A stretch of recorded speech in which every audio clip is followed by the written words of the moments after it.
Hello, fellow time travelers, and welcome back to the Doctor Who Target Book Club, the podcast in which we undertake the fishy task of discussing in story order all the Doctor Who novelizations. I'm sorry. That's all I could come up with. I'm so sorry. My name is Tony Whitt, and today we have a not-so-fishy three-person discussion panel, including our so-called expert who's been a Who fan since 1979. That would be me. Yeah, that's how we do that thing that we do. There's also our intermediate level casual fan who's seen several episodes but not previously read any of the books until these podcasts, and this time it's the worthy Dalton Hughes. Hello, Dalton. Hello. I made sure not to be fishy. I'm freshly showered, so. Okay. So many mixed emotions. Were we frozen?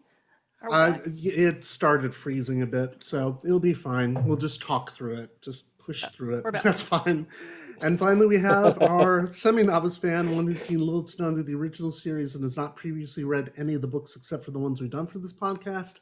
And this time it's it's the wise and witty Alyson Fitch-Safreed. Hello, Alyson. By the end of this, I should have learned how to look straight into the camera as I try to remember. Oh, there we go. Which part of this display is the camera?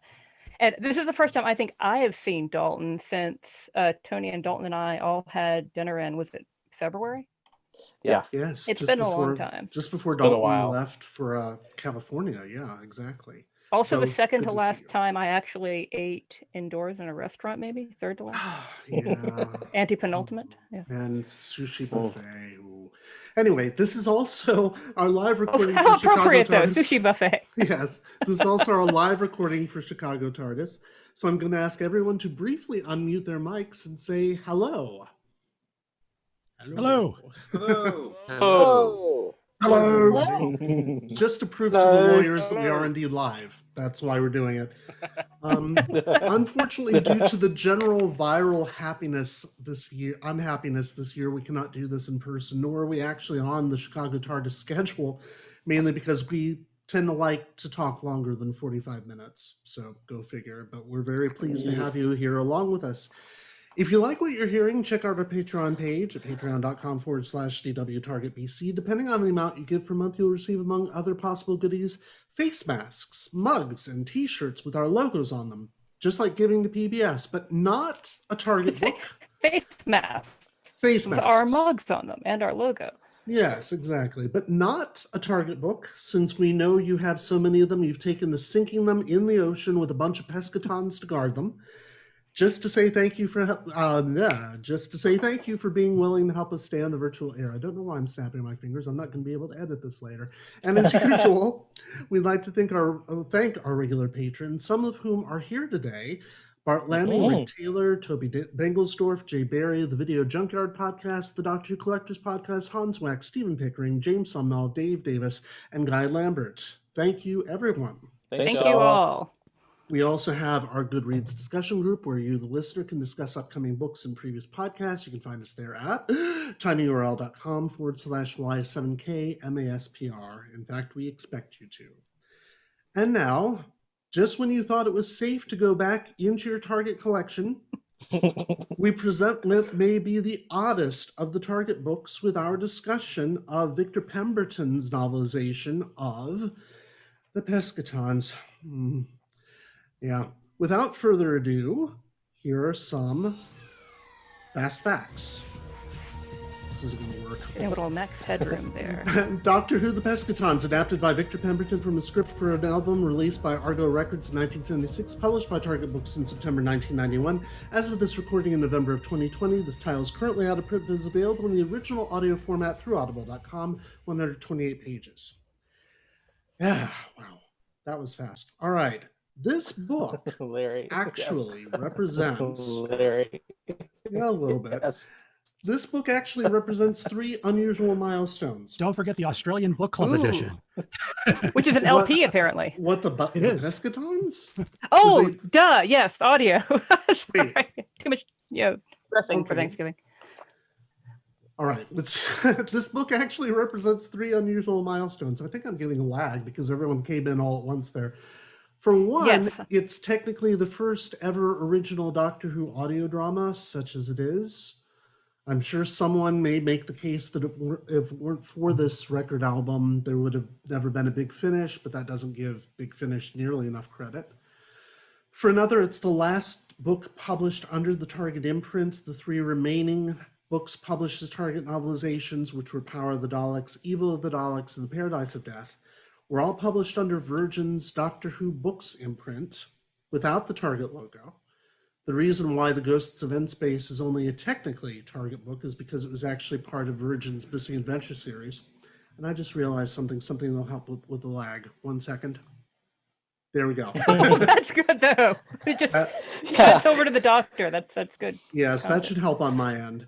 And finally, it's one of only 3 Target books total that novelize a non-televised story released in another format. And no, I'm not counting the season 23 unproduced scripts. We will be covering those, but they don't really count as technically Target because they were actually Target.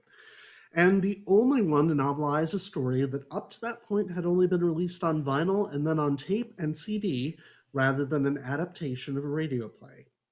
For reasons that I've never been able to track down, Argo Records, an imprint of Decca, approached the BBC in the mid-70s to do a record album presenting an original Doctor Who story. It was nothing to do with the genesis of the Daleks LP, as many people think, because that actually wasn't released until 1978, a good 2 years after this.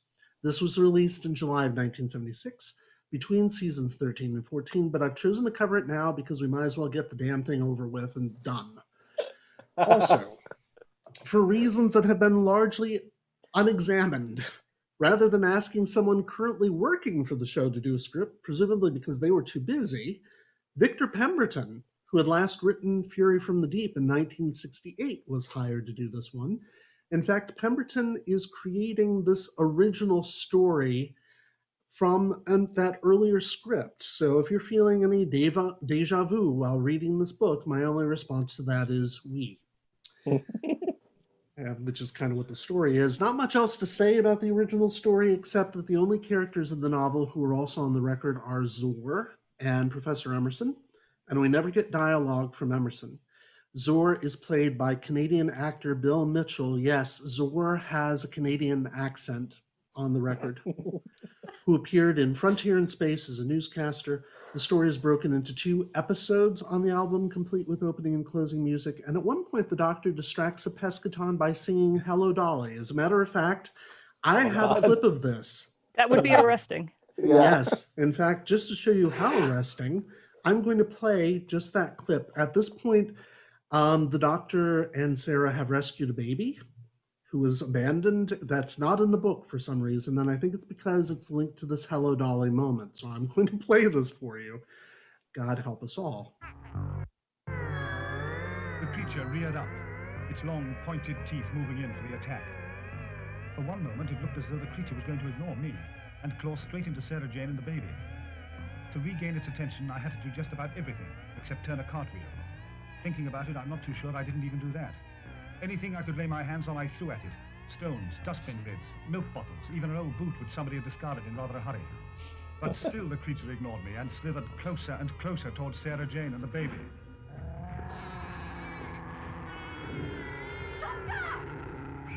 Finally, I discovered the one secret weapon that no respectable creature worth its salt could resist. I sang and danced. Hello, darling. Well, hello, darling. It worked. So nice the creature turned its attention from Sarah Jane and the baby and came towards me. Singing and dancing dementedly into a side street, I managed to give it the slip. Yes. Who wouldn't be angry? Yeah, exactly. That would chase off any fish creatures. Oh, God, help us all. And this is the story that we're going to be discussing today. So let's have a dramatic reading of the back cover, shall we? Who wants to volunteer for that between Alyson and Dalton? I don't have it handy because I'm using my phone for camera. So yeah, okay, like the story. I've been working on that excuse all morning long. Yes. Oh, I love my huge Force perspective hands all morning long. All morning long. Okay, Dalton. I have it pulled up. I can read it. Yeah. Okay, thank you. Yeah. An invasion of meteorites and an environmental crisis. A scientific expedition has disappeared from the bed of the Thames estuary, where a giant meteorite had landed years previously. Having landed the TARDIS in the same vicinity, the Doctor and Sarah Jane are attacked at night by a vast, roaring creature. Something reminds the Doctor of his encounter with the marine denizens of the planet Pesca, but before long, his worst fears are confirmed. Strange meteorites are landing all over the world, and the Pescaton invasion has begun. Do you want me to read the last little bit? If you want to, sure. Yeah, okay. The Pescatons, starring Tom Baker as the Doctor and Elizabeth Sladen as Sarah Jane Smith, was released as an LP record in 1976 and re-released in 1985. Victor Pemberton, who wrote the original script for the LP, has been variously scriptwriter, script editor, and novelizer of several Doctor Who television stories. Yes, and not particularly good at any of it. He also happened to appear in an episode, by the way. He was in the Moon Base as a Frenchman, which is why I made that "we" joke. Anyway, first impressions. I like that would be like on the casting call. A Frenchman. What part does he play? He's just French. Yeah, That's just do an accent. It's fine. That's fine. So, first impressions, Dalton. What were your first impressions of this one? Fish people. I even without remembering Victor Pemberton doing Fury of the Deep, I was like, this feels familiar. The cover, yeah, I don't know. Can everybody see the cover? Because does everybody have a cover in front of them? Because I really should display that. My mind won't hold it. It was so non-memorable. The Doctor looks unimpressed. Sarah Jane looks there it a is. bit worried. John's got it. And they're looking at the script. Really? Yeah. This is it? And the Pescaton looks tiny compared to what they're supposed to actually be. Yeah. Maybe it's one of the 8-inch ones. It's a baby, yeah. Oh, well, it's still better than the original record album. In fact, I think that's probably what Larry's grabbing off to the side there. Yeah. The original record album art is pretty terrible. Alyson, what was your first impression? Well, I am a pescatarian, so I actually requested to do this one because it sounded delicious. And I will say that initially the writer went out of his way to make sure that one did not imagine it smelling delicious. No, not in the So I'll use the camera here to say I've got material here. So it started off with, oh, this is very nice. And then it gets angrier and angrier by the fourth page till there's stuff in all caps like, why do they want London? It is land.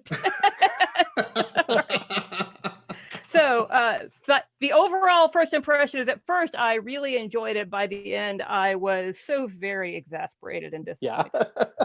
Yeah, I noticed in my own notes that the swearing, which generally happens in my notes anyway, gets so intense by the end that I'm in all caps rage at one point. In fact, I started off predisposed to really like it a lot. And when I first started reading it, I liked it a lot. And there are many things about it I liked, but my God, did it go downhill quickly after around 70-page mark, I'd say. There it is. PDF you sent us is 135 pages, I think. Yeah. And it should have ended much. There's the all caps rage. Sarah's eyes are not fucking brown. That was in all caps. Yeah. Understandably, because although if anything you could get away with in an audio. Yeah, but still, it's Sarah Jane. Yeah. Anyway, so where do we start with this thing? Well, first of all, I do have a question for you. How does this match up in the overall, pantheon of Target novelizations, given that this was the last one printed with the Target imprint? How does this... They really did run out. They did. How does this hold up to what you've read so far as a Tom Baker / Sarah Jane Smith story?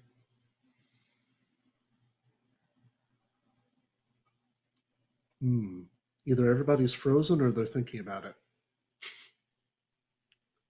Oh no. I think we got a little lag there, so I'm catching up to you. I think, like Alyson said, the story itself like started off kind of strong. It was interesting what was going on. There was a little mystery. But yeah, once we kind of got halfway through it, it was like, what, why, huh? Once the actual invasion, but like even with that, I feel like the writing is decent. It's not horrible. It doesn't feel like kind of phoned in or anything. Okay. But the Doctor feels kind of not like the Doctor. Well, not like the fourth Doctor anyway. He's very much like the second Doctor, which is the problem. Mm-hmm. There is that. And then Sarah Jane, instead of fainting, just screams a lot. And was it falls into the Doctor's arms twice? Yeah. Flings herself into the Doctor's arms. Some kind of projectile trajectory towards the Doctor's arms. Projectile vomiting. Yes. It's the smell. Yes, it's all the fish. I know that Dave in particular has said that he's not very happy when Sarah Jane faints in the novels. And in this one, she doesn't so much faint as just, lurch forward. Lurch forward, exactly. Well, what's good about this book? What would you say is good about this book? Oh, that's a long silence. Well, no. Sorry, I thought I might have lagging. lag, so yeah. Yeah. The atmosphere. I really like the atmosphere initially. You do get the feeling of dread. A lot of the descriptions of like the green mist and the green light that the Pescatons are emitting, it really gives you like an eerie feeling. Okay. And especially since they don't come out in the daytime. So every scene with them, unless they're dying, is happening at night. So you really get this kind of foreboding feeling. Okay. I thought within that there was a nice contrast between the night scenes. We have the first one set with a very Dixian prologue, except no one dies in the prologue, so it's not quite a Dix prologue, where we have this sort of dark sacred night, shimmering waters, very ethereal scene, and then the next scene is it's muggy and it smells like a fish fry out here. And that was a nice contrast. Yet, for the Doctor's dive, where it's so sort of muggy and hot above the surface, and then it's below the surface of the estuary, both otherworldly and calming, and yet at the same time it's polluted with all this sort of detritus of everyday life. And I really like the world building, isn't quite the right term, but the scene setting and the mood setting for the first half of the book, which is why the second half was so disappointing when it sort of devolves into their emergency vehicles and everyone is screaming because the Pescatons are raising hell like football hooligans. Yeah. The football hooligans who try and eat everybody every Saturday afternoon. Man, football culture is a lot worse than I realized. Yeah, in the 70s. I think the scene setting of that first in the first part is what made that second part so perplexing. Yeah, I agree. And it also has, even though it kind of hits you over the head with it, it's got a very kind of nice environmentalist theme going, because we know that the Pescatons destroyed Pesca essentially through something or other, some sort of global warming. And we hear Sarah in particular saying a few things about, we're destroying this planet of ours, so why would they want it? It's like, well, we're going to destroy it anyway. So there is that. Anything else good about it before we start hammering at this thing? Because this isn't going to be one of our positive podcasts, by the way, everyone. Okay, I have... Oh, sorry, I was going to go into not good, so I'll hold my tongue. Well, Helen is cool as hell, so I'm not sure why the writer hates her. I've never smoked in my life, and now I want to start, just so I can do it this magnificently passive-aggressively. Yeah, he introduces her, and she's very badass in her own way, but he kind of passes off that badassery as, oh, she's a smoker. oh, she's not listening to her fiance. And it's got this very kind of, I hate to be stereotypical, but I know that there are certain segments of the gay male population that have this kind of woman-hating vibe going. Well, And Victor Pemberton seems to be giving in to his worst devils when he does that, because she's the only other female character besides Sarah.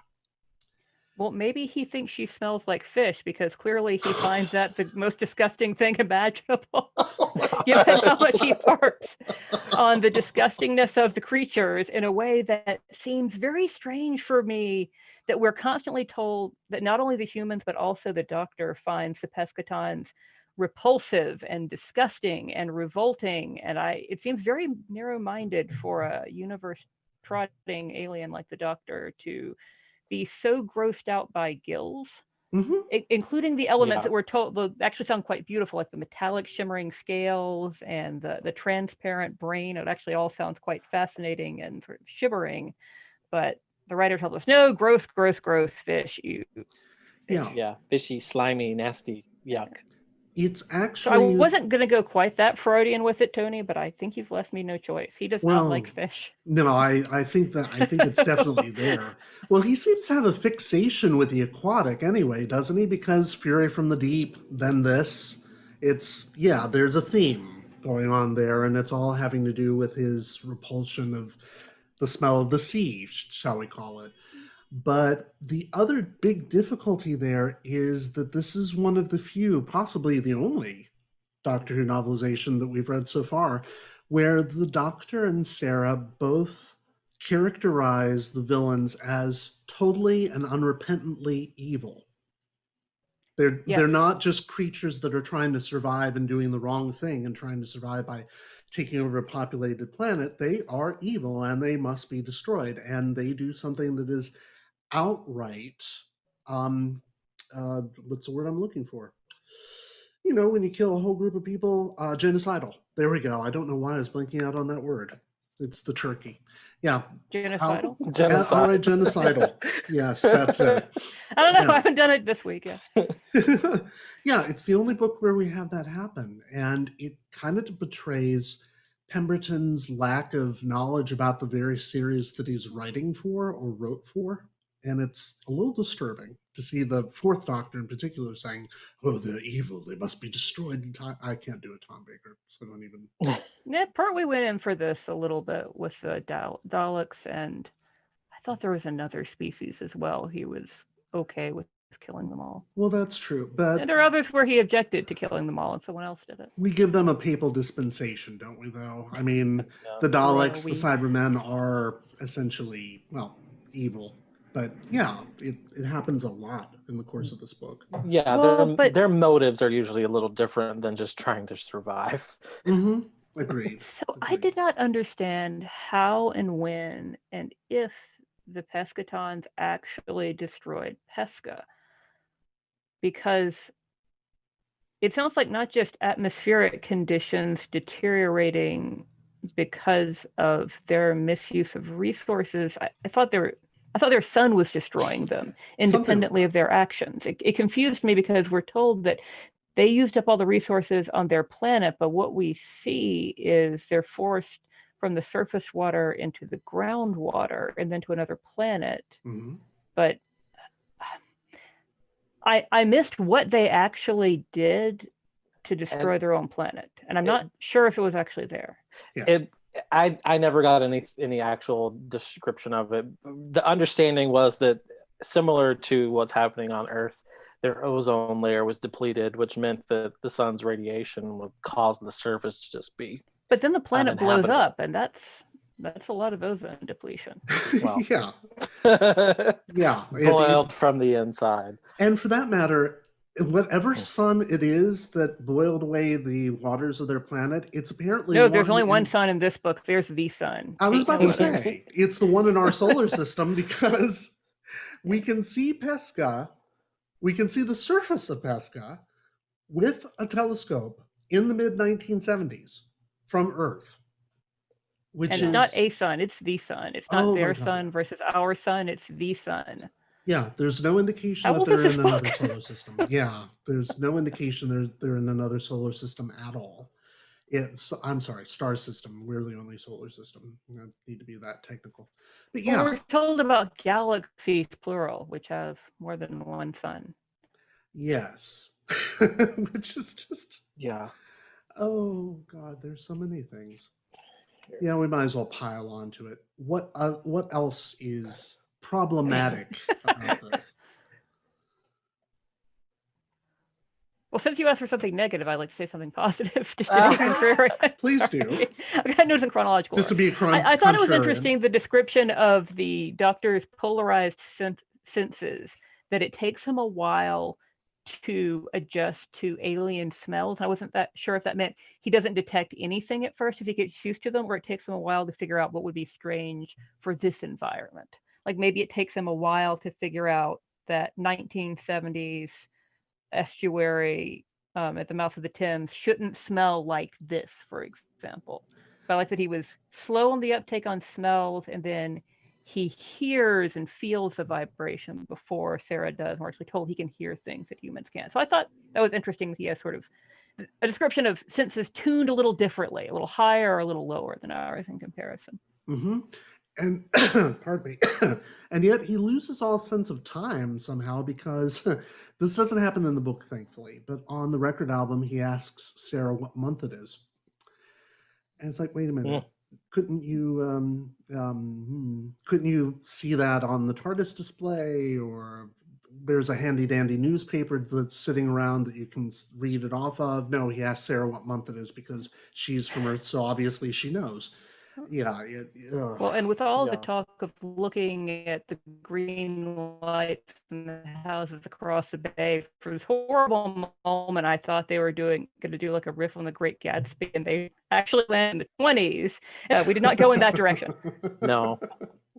Yeah, and what's the bit with Sarah not being from the time?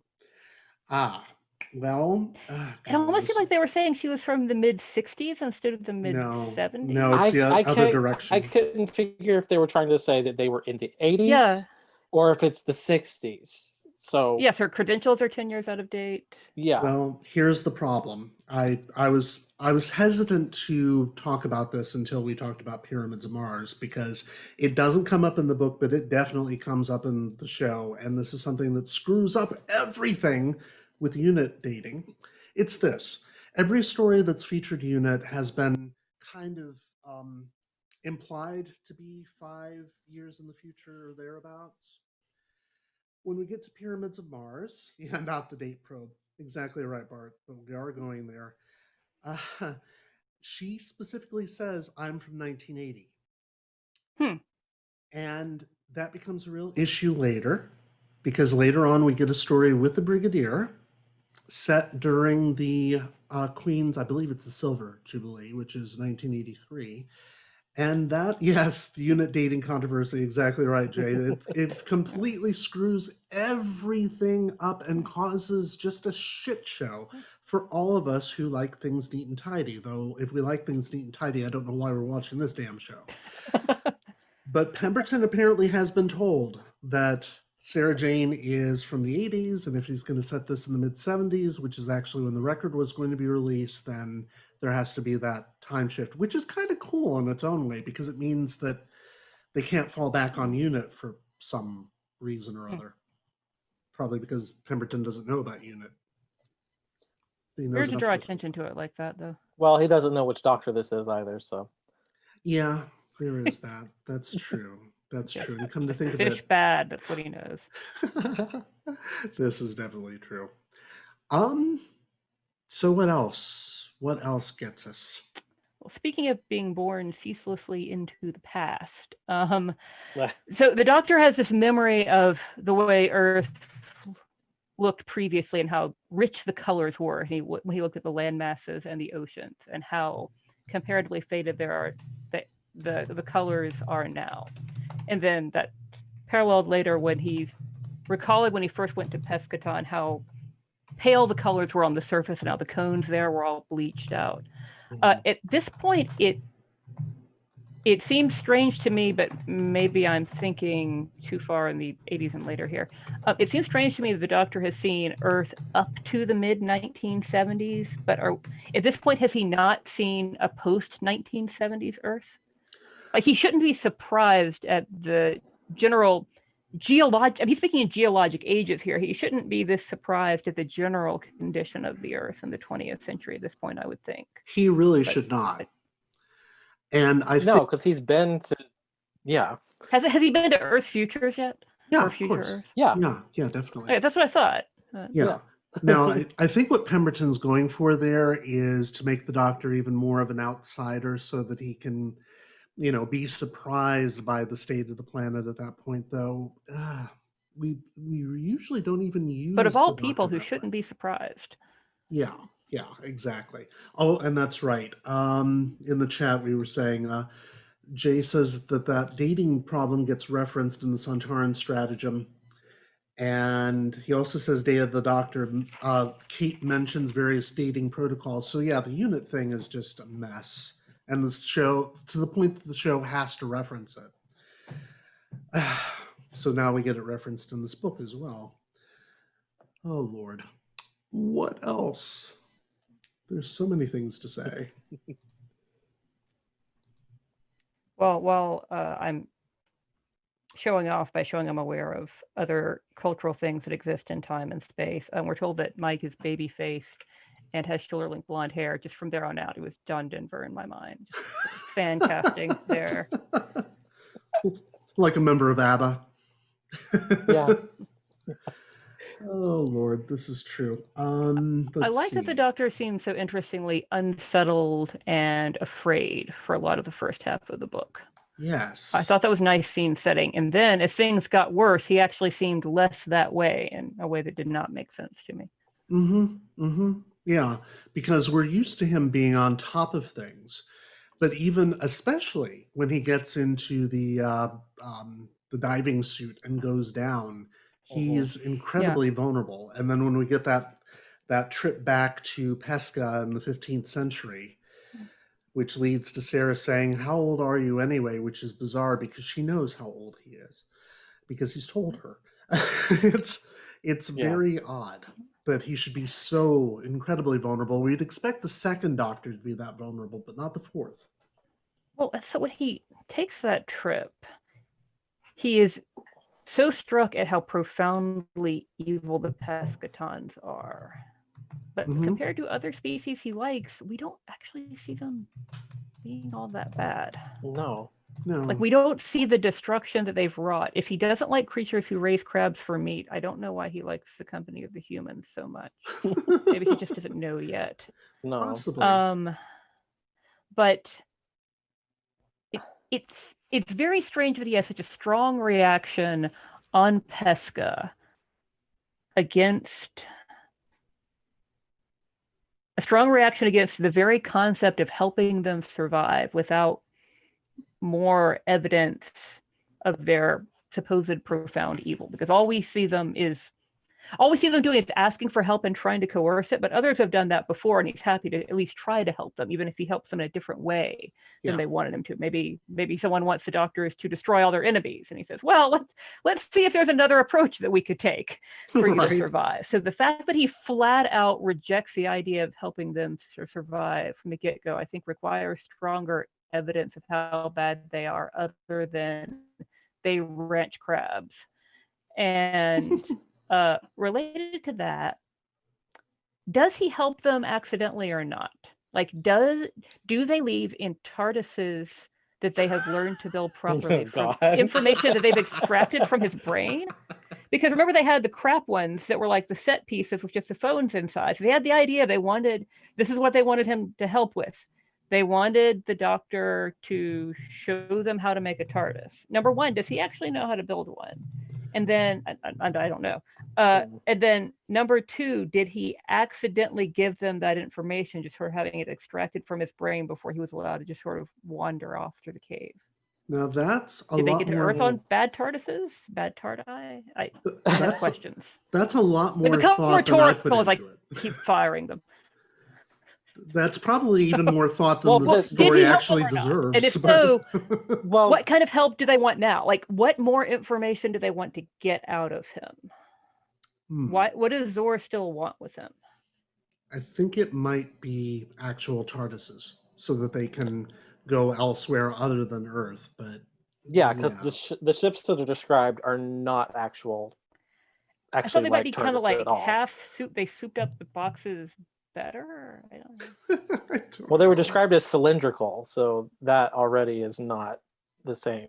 Yeah, clearly they're doing a bad job of building them. They want to learn how to build them well, but they built something well enough that they were able to escape and pilot to Earth. And they're described as like taking off from the planet, where Emerson can see them taking off, or Sarah Jane can see them taking off.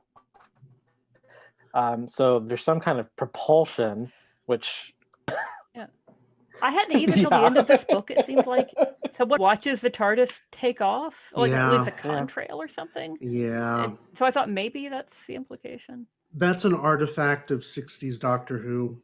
In fact, in Fury from the Deep, which Victor Pemberton wrote, the TARDIS does kind of land on the water. So it's odd. And in Tomb of the Cybermen, they can see the TARDIS coming down. So it does have this hover mode.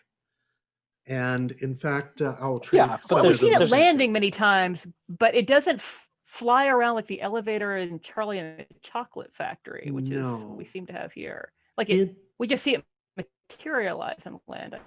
Now it does do that in the new series, because we've seen it happen in earlier stories. In more recent series, it does kind of fly around like that, but yeah, this is not something that Pemberton would have known about.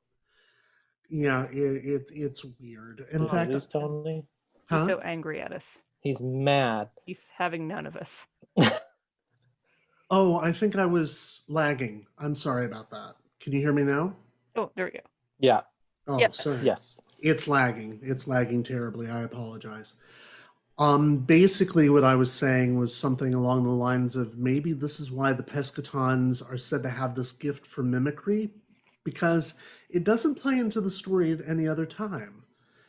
In fact, if it had played into the story back when the LP was produced, they wouldn't have needed the Canadian actor to play Zor, because Tom Baker could have done Zor's voice as well. In fact, that would have been more entertaining, I think.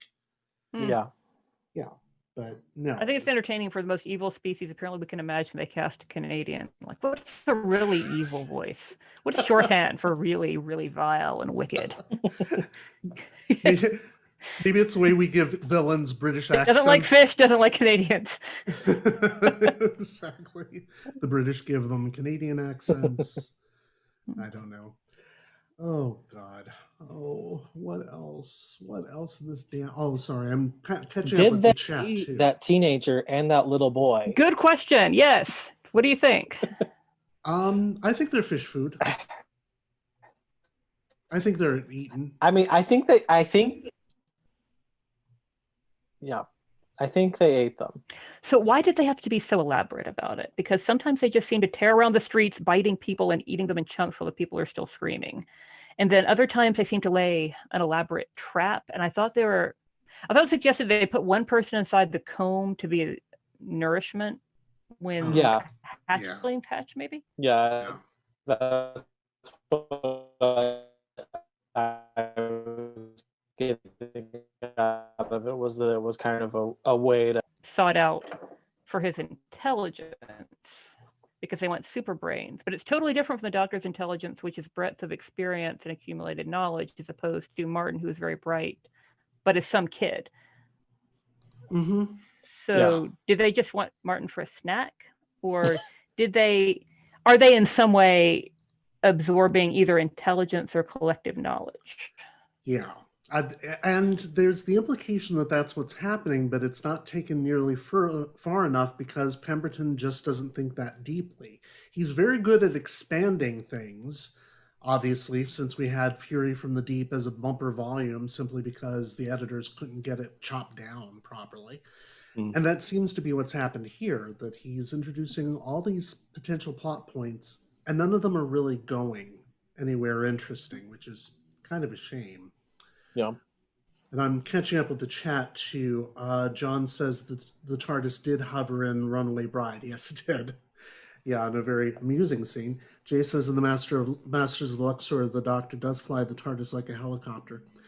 Yeah, that's true. And let's see, Tom also has played second characters in the audio ghost scripts. Oh, that's right. I forgot all about that. And probably because he did play Rasputin. Oh, it was more than a major BBC drama, Trey. That was the movie Nicholas and Alexandra. That was a huge, major cinematic hit. But yeah, he was Rasputin in it, so that's probably it. It would have been nicer if he had been Zor, but there you go. God, I'm. So, Go ahead.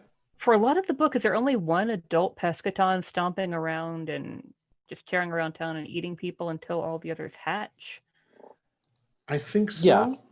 Yeah, I think It's that's all also it the is. one who it is the same one we see at the very beginning, the same one who basically takes a baseball bat to the aquarium and is the first one to die. Yes. Yes. Okay. Yeah. Exactly. I wasn't sure I was getting the plot point right there. Yeah, that's essentially it. And what I also don't get is why, if they knew that the sun is inimical to them, why do they come out of the water in the first place? As you pointed out, Alyson, what do they need land for? I did like that as soon as you figure out, okay, sunlight is what's going to kill them, the book essentially says, yes, duh, sunlight is what kills them. We're going to do some other things before we get there. It's not that easy to just lure them out into the sunlight. They can go away during night. You have to survive. Ugh. I mean, you can go away during the day and you have to survive all night. Like, sort of, once you see what's coming, then the writer actually says, yes, that's what's coming, but it's harder than that to get there. But I don't understand why they want London. Is it the nourishment? But they eat crabs. Why do they want anything on land at all? I understand we have this concept that they seem to have the hatchery aspects on land. Right. Well, But why? But those are almost tamper-proof. Like, mhm. it's incredible effort to get into even one of them, and we're told that there are dozens, maybe hundreds of those around. Yeah. If they So just wanted, I'm sorry, go ahead. No, I was just saying, yeah. They're on the one hand, they're super intelligent. On the other hand, they're too stupid to swim towards the Atlantic instead of up the Thames towards Right. London. On the one hand, they crave more knowledge from land people. On the other hand, it seems like there's no benefit to their conquest. Yeah. Yeah. That, the Earth is mostly ocean. The humans clearly aren't going to be able to defend it from them. Why don't they just go eat that? or live there? And if all they need land for is hatcheries, they seem to already have the technology to defend the hatcheries. Exactly. I feel like I was missing something more profound. Like, is this supposed to be the evil, not the evil, but the evil to, yes, like Jay, yes, invade Venice. There's like a whole hot bar there of people. You can just swim up to the different buffets. There's a cold bar, the steam bar. But is this supposed to be evidence of their evil, that they want to dominate the whole planet just because they can? And if so, what? Did I miss where that's actually said? I think I'm running out of indignation here. Yeah, I think that's exactly it. Well, Pemberton hasn't put enough work into it, and I think what we're missing is competent writing. I mean, as Dalton said, the actual prose itself is pretty good, except when it goes all purple, and that happens a lot. Yeah. But the actual motivation sometimes behind it's a bit blue, yes. Yes, but yeah, oh god, yeah, that's a little bit of a surprise too. But yeah, the actual motivations aren't very well thought out at all. In fact, I listened to the album ahead of time. You're welcome, so that you would not have to. And the album holds together better than the book does. Probably because there's less plot. There's less things to have to question. So for everything that Pemberton adds to it, he takes away some of the sense of it. And like Jay's saying Jay just points out that go ahead. Yeah, so it's a record, so budget isn't an issue for recreating Venice. The writer probably didn't think about it. He absolutely did not think about it. Yeah. Well, you know how weary I become of tunnel chases, cave chases, chutes and ladders chases, hallway chases. And I actually thought it was fun for them to have the estuary to play around with. And I thought good use was made of that. Yeah, Although you would think it wouldn't be that cost prohibitive to film on small boats around London. But yes, they had the opportunity for more creativity and used it, I think, in terms of the underwater scenes. agreed. But And not, James, I'm sorry. it's go the ahead. actual plot that makes no sense. Yeah, and James says unless Pemberton couldn't be bothered to alter an old script of his. Yeah, I think that's it. It's minimal effort put in, to be honest. Trey says. Well, first, I actually really liked that it was an estuary because estuaries are, well, estuaries and inland waterways, and the Everglades is, of course, one of the principal examples of this, and deltas, all these different places where freshwater and saltwater mix are incredibly important for reproduction for different species of mostly sea creatures, then some birds as well, because they only reproduce in these certain balances, these certain mixes, saline mixes of fresh and salt water. So I thought that was actually kind of interesting, the idea that they found this estuary, and maybe it was just the condition they needed to breed in, and then nothing came of that. It was like maybe accidental profundity. Nothing comes of anything in this book. Yeah. That's the big problem. No. As Trey pointed out, the album was meant for kids and just a simple story to listen to. The novelization tried to expand it and make it more horrific and adult, but there wasn't story there. It would have been 50 pages. Yeah. He also says it's interesting that it's about alien sharks and it came out right after Jaws made a major impact. Yes. Yeah, I half suspect that's part of it. But why do the novelization unless Target was just so desperate that they needed something to publish at that point and thought if you slap any old piece of... In fact, at this point, I'm surprised they didn't novelize Dimensions in Time. Because if they were that desperate for things to novelize, and I see James shaking his head, yeah, I'm surprised they didn't novelize it, expand it, even though that had even less plot. Oh, God. Sorry, I would never have guessed, though, that this was a different kind of book than the other Target books. I wouldn't have guessed that it was never an episode. Really? I can easily visualize this as an episode. Yeah. I mean, you said they're on water instead of in caves, but they're not in Venice. They're not in some sort of exotic, difficult to reproduce locale. It's the actual plot that I'm complaining about, not the mode of novelization. Like the Barry Letts novels were very different from the Target novelizations. Agreed. Different style, different length, different density, exotic locations. I can't believe I'm saying this. This needed Terrence Dicks to try to pull it together and tighten up the plot. Yeah, he could have done it. He could have massaged that plot and pulled these things we're talking about together with just a few lines. Something like, "Oh, they're like cats or wolverines. They kill for fun. They kill more than they can possibly eat. That's how they killed their own planet." Something like that might not be very satisfying, but wouldn't be quite so enraging. Yes, and despite the fact that Terrence maybe we Dicks don't give him enough credit. Despite the fact that Terrence Dicks has his own moments, like an upcoming line, a line in the upcoming Planet of Evil where you have a sun that's like 50 light years away or something, and it's managing to keep a planet warm. He knows a lot more about actual astronomy than Pemberton seems to. So, and I don't. So if I am taken aback by the scientific blunders in a sci-fi novel, it's really bad. I have the bar on the floor for scientific knowledge when it comes to this sort of thing. Like, it's sci-fi, it's fine to make things up, but the sun was one of them, and I'll have to tear through my notes. Burning you out of the galaxies. That's the fact that there's just the one, and the fact that some of the Pescatons went to Venus. Yes. Which had the same thing happen to it that Pesca had happened to it. Let's pull that string, shall we? And the doctor saying there are oceans there? What? And also, okay, so the rebel Pescatons.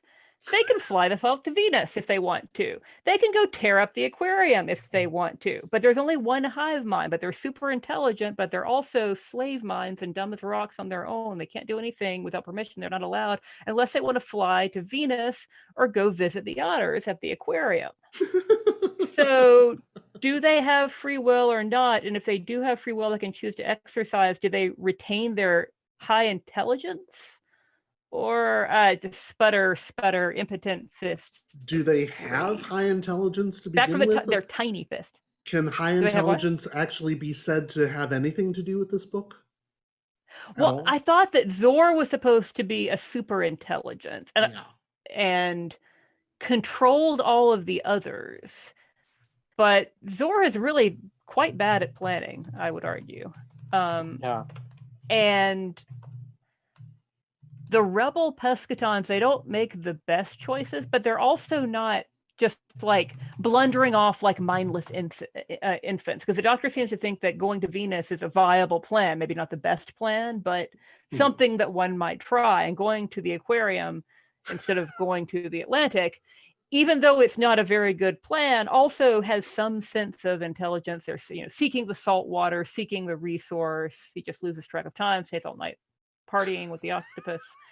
That writer had a really bad experience with an aquarium and an aquarium child, I think. But this is what made me angry, was the nature of the mental enslavement and intelligence, and what connections there were or not. And I can't form sentences anymore. That's fine. Power of speech. This book kind of robs you of any intelligence you have for several hours after you've read it. Well, you didn't tell us that before you assigned it. Well, when do I ever tell you these things? I got exams next week. I know that. Well, just don't go back to the book. In fact, put it far, far away from you, and you'll be fine. It'll be perfectly fine. Or maybe just do some sort of exorcism to get it out of your head. Yeah. That may be the only thing. Jesus. Anything else about this? Because there's not a lot to say. Go ahead. Just why the fuck did Zor go to the tube? I understand. Yeah, like you said, I understand the one Pescaton going to the aquarium looking for salt water, but going into the London Underground seems what? It's dark. But why does Sarah go there? Why does Sarah say, I, who know that they die in sunlight, why do I, instead of walking or biking or, fighting for a taxi or stealing a car or something, decide to go to the only underground, all dark means of conveyance in town? Pant. Yes, exactly. I get Zor wanting to go there because it's dark and he won't be burned. But Eric's rage critic quitting Aspire. Alas, no, he had to go to another panel. But yeah, I wouldn't blame him at this point, to be honest. I will say there were times when I was reading this, I was like, do I have to? Do I have to get all the way to the end? I know how this ends. This is one of the few Doctor Who books that I have never tracked down a physical copy of because I don't want it. It's just, yeah. Precisely. So those of you who have a copy of it, people send us, if people leave rude comments in the future, not just critical comments, but yes, there is. Sort of inappropriately personally negative or something, can you send them a copy of this? If I could track down whoever that troll is that keeps giving us bad reviews on iTunes, I would send him a crate of copies of the Pescatons. The PDF printed off. Oh God, that's for damn true. Okay, why is the Doctor stupid as well? Doctor says that Martin was supposed to form a point of communications, end quote, between Zor and the Doctor. And Zor never gets around to even giving it a try. And they didn't need a smart kid to communicate on Pesca, so why do they need one now? No idea. And why does the Doctor, like everyone else, sit on his thumb for a week while the Pescatons gestate? Eggs don't germinate. That was the other thing. Sorry, while they gestate, not germinate. Why is the Doctor also just sitting around saying, oh, well, what can you do? I guess I'll wait for them to mature and come kill us all. I don't like the Doctor being stupid. It's one thing for the Doctor to be mistaken. It's another thing for him to be an idiot. I agree. Without a good in-story reason why he was deceived or why he misapprehended the situation. Oh, no. They've decided to start doing lawn work outside the window. Oh, Jesus. Oh, my dear. It's a lovely fucking day. God. It is a lovely day, but Christ almighty. Yeah, yeah. Well, they're vacuuming out all the Pescaton dust. Yes. People think it's matcha and they're Oh. harvesting it and making tea. Well, there's so many other things too, such as the fact that they have these cones, they're supposedly impenetrable, but they can be knocked over. And you can get somebody out of it if they're underwater. You can just kind of click and knock it over, and it's not impenetrable. It's the stupidest thing ever. Yeah, they could have just dug underneath them to get whoever out. Yeah, and they don't even need to do that because they can knock them over. It's so ridiculous. Oh. The scene of the Pescatons creating the cones, though, did remind me of watching Great British Bake Off, like some kind of piped meringue. I thought it was an aspic.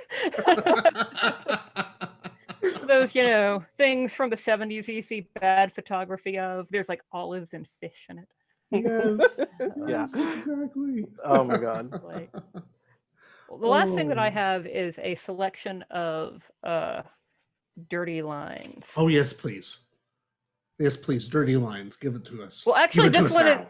the first one is not dirty. It's just once again, the pescatarian mind, because I read he looked around for some crevice. I dropped a letter and read it as he looked around for some ceviche.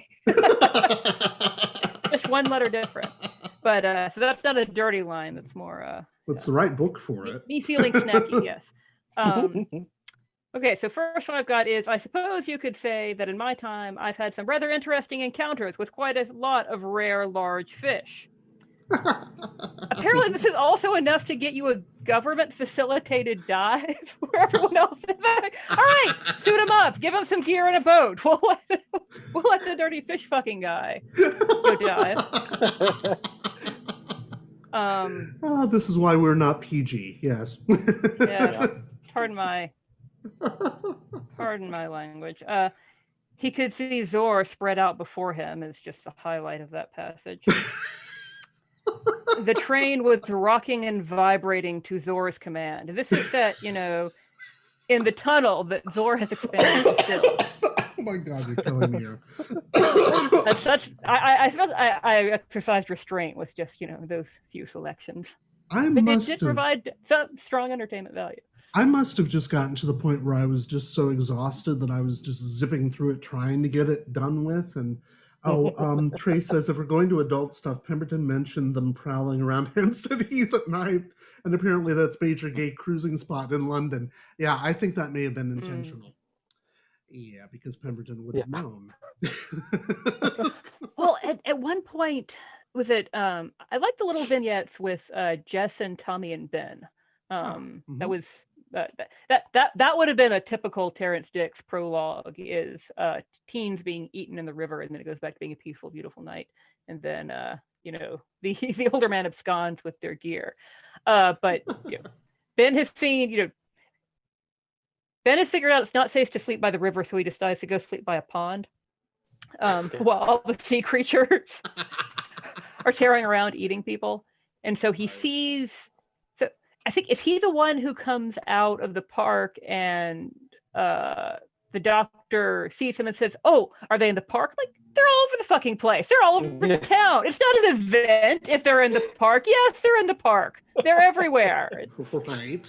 Exactly. I don't remember what my point was there. Maybe I just needed to get it off my chest. My chest, which does feature, hang on here, the official T-shirts that were provided. Oh, sorry, I don't have this set up properly here. The T-shirts that were provided us by Tony last year. I couldn't find mine in the laundry because there's a quarter shortage, so I haven't done laundry in months. See, I wore it initially last year when you gave them to us, and then I wore it a couple more times when I washed it, and I haven't worn it since because I want to keep it pristine for formal occasions. But I've And only this been is a to one formal wedding occasion? since then. No, we don't go to weddings and funerals. So yes. Don't go to Oh, weddings and funerals anymore. So goodness. All right. Well, does anybody have any other points to make about this book? Because, James points out, I read Matthew Waterhouse's autobiography, and I'm sure he mentioned spending a lot of time with Pemberton, getting introduced to the gay scene in London. I remember that too. So yeah, I think that's the case. it would have been a much more interesting book. Yeah. Oh, much more interesting one. That's for sure.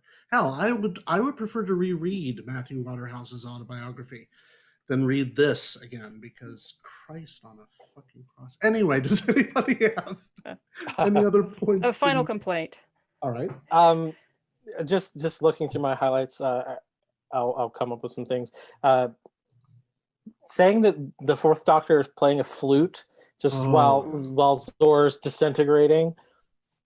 Yeah. Since when? But okay. Yes. That was very Troughton-esque. Yes, and the fact that he's just as bloodthirsty as Troughton. Oh my God. Yeah. We could absolutely see Patrick Troughton playing on his recorder, not his flute, but his recorder, while genocide is going on around him that he himself has started. But yeah, the Tom Baker Doctor, no. In fact, no. Just not right. Absolutely. There's the scene where they say that the Pescatons made it further upriver to the outer slopes of Windsor Castle, and it was reported later that the royal occupant, who happened to be in residence at the time, was not amused. Womp womp. Yeah, that's not even rim shot worthy, is it? Oh God. No. There's also a Doctor Who joke in this book. There's one of those. Doctor Who. Well, if you prefer. It's like, oh, for fuck's sake. Come on. Oh, I know the album was for children, but the book isn't supposed to. Well, the book is, I guess, supposed to be, but it's written in the 90s or thereabouts, and so it's meant to be a little more, but no. Pemberton's not your guy for that. They should have asked Terrence Dicks. They really should have. Any last points before we go to Goodreads? There was the line about during all his travels through time and space, the Doctor had learned how to detect a presence, whether it was physical or supernatural. No, he hasn't. So the idea of him kind of having a sixth sense. No, he hasn't. I mean, supposedly the Doctor can feel Daleks around, but he hasn't done that since the first Doctor's time. So yeah, no. That would have worked for me. The idea is very good at sensing different intelligences and kinds of creatures that we're not used to experiencing. But then he couldn't smell it at 50 yards like everyone else could. So. He probably just smelled the fish. we just had in one of the recent books kind of an example of Sarah doing that, where she felt something being around. So. Oh yeah, that's upcoming. Yeah, those of you who have been listening to these in order, we've recorded one episode out of order, so Dalton knows about Planet of Evil, even if we technically don't yet. But yeah, that does happen. So it does kind of fit a little bit with the stories around it, except it's no sort of retake on a classic science fiction horror movie, because no, Philip Hinchcliffe isn't the producer of this story. Somebody else is, and somebody who doesn't know a damn thing about Doctor Who, apparently. The professor poking at the cone with his umbrella. I am interested in this career track of movie star / astronomer. Oh my God. It's a true renaissance, man. I know. All I can think I actually did find that kind of charming. That Benny Hill decided to retire from comedy and decided to become an astronomer. That's all that was going through my head. And it's like, oh God, with lots of half-naked women running around for no apparent reason, I suppose, since it's Benny Hill. That actually would have been more interesting. I don't know. I like that, Jay. It's a horror story, but not for some of the others are. Yes, exactly. Go ahead. I read oh goodness, give me my trade secrets. Half of it yesterday and half of it this morning. No secret to Tony that I tend to read them last minute. And I went to bed last night saying, okay, I'm only going to get halfway through it. But this is actually pretty good. It's not the best, but it's perfectly pleasant. This morning, I'm like, was I drinking and not realizing it? The proportions flip from, this is nice and atmospheric and sort of a fun atmospheric adventure with some annoyances in it, to this is 95% annoyances with the occasional fun atmospheric. Yes, exactly. Yeah. And Trey says, now I have images of Pescatons chasing people to yakety sax. Yes. Yeah. But so in terms of the theory of it, it's a horror story, but for other reasons, like, wait, is this really the worst thing I've read? Do I have to read this? That's the horror that's building. Is that where this plot is going? I can almost guarantee you that there will not ever be another Target book that is quite as bad as this one. I can just about guarantee that. Of course. Don't throw down. God himself could not sink this ship. Yeah, don't. Don't throw down challenges.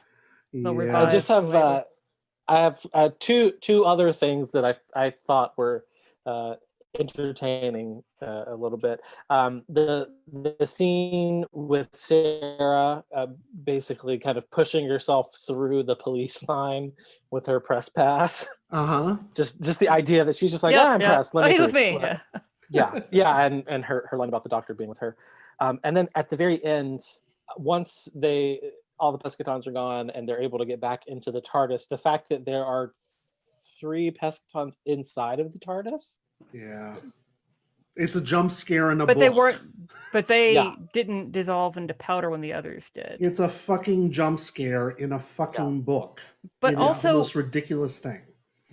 Why would all the others who were not exposed to light dissolve into powder just because the super intelligence was cut off? I understand them kind of going dormant or dead, but the powder was I know. Trailing off in disgust. Yeah.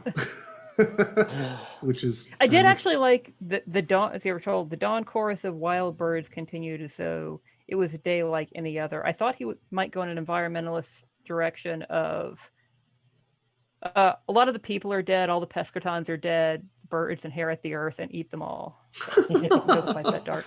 Well, then at least they would have been doing a classic horror movie, but no. Yeah.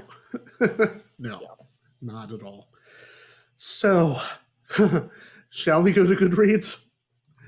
All right, let me pull up the Goodreads music for this because I am ready with that. Here we go. Yes. All right, as we always do, let's go to goodreads.com for online reviews of the book written by other readers and follow up with their own readings. By the way, if you're listening to this podcast and want to have your review featured when we get to an upcoming book or simply have a question about it, simply read the book, write a review, and comment in our Goodreads group by the deadline so we have a chance to see it before discussing the book ourselves. You may just get your review read out loud here. The average rating for this book on Goodreads out of 5 stars is a surprising 2.8, which I think may be still the lowest rating we've ever seen for a Doctor Who book so far. Yeah. The reviews from our Goodreads groups have again been edited for length. Sorry guys, but keep them coming. In our Goodreads group, Damon gives it a very short review, saying, I listened to this as a younger child and enjoyed it, loved it, a new experience to the books and TV show. I remember trying to find the video of the story to watch, The Innocence of Youth. It doesn't hold up as well today, but I still give it 3 out of 5 for nostalgia. Aw. Michael gives it 2 stars and says, in the days before Amazon, I had to content myself with the quarterly PBS catalog and its page of Doctor Who-related items that I coveted.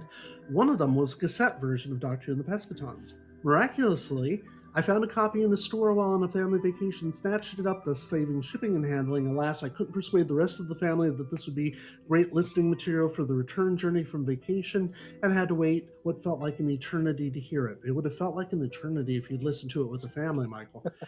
So when I finally got to listen, my expectations were a bit inflated, and yet somehow it struck me as being pretty cool, though my young fan mind couldn't quite figure out just how or where it fit into the established Fourth Doctor's continuity. Years later, I picked up the Target novel, and it was one I could never quite finish. It was late in the range, and just as the new adventures were set to come on the scene, maybe I expected too much. Or maybe it's that listening to it again now, I find it's not really a great story. Either way, I have to say this one disappointed me. Our Patreon, who's in the room right now, Dave Davis, gives it 1 star and says, Oh, harsh. yes, I remember the excitement of seeing the LP in the shop. I also remember the crushing disappointment I felt when I listened to it. From the moment the Doctor, the pilot of a time machine, asked Sarah, his passenger, what month it was, it all went downhill. It has been remarked that a good novelization does one of 2 things. It either is a faithful reproduction of the original story and improves on the original. This book does both. It faithfully reproduces the awfulness of the LP. The cover is better. Pemberton, despite being an actor in and a script editor and writer for 3 Doctor Who stories, doesn't seem to understand the concept of time travel. He has removed the aforementioned blunder of the Doctor asking Sarah what month it is on arrival, but made another one that when the Doctor mentions visiting Pesca in the 15th century, and Sarah replies that she wonders just how old he is. There's also a lot of garbled science. The sun is apparently the enemy of the Pescatons because their sun is destroying their world, and it's visible from Earth, but it's in a different galaxy. Perhaps Earth and Pesca revolve around the same sun because it's visible from Earth through an optical telescope. I gave up trying to make sense of it all. There's much more, like stars being visible during a full moon, river levels rising because some Pescaton spaceships in the sea, though they don't block the river at all, etc., et bloody cetera. If somebody had told Pemberton to rewrite Fury from the Deep but make it worse, this is what he would have ended up with after several drafts. And finally, our Patreon Bart Lammy simply asks the question, why that cover? Why? And I would tend to agree. So let's ask our panelists for their opinions. Dalton, what did you give this out of 5 stars? I would say 2.5 out of 5 for me. The writing itself isn't horrible. The story just too many questions, too many holes, too many like what WTF moments. Yeah, and the first half was more interesting than the second half. It suffered from the same issue that a lot of the stories we've read have, where it has an interesting kind of setup and then the end just is so quick.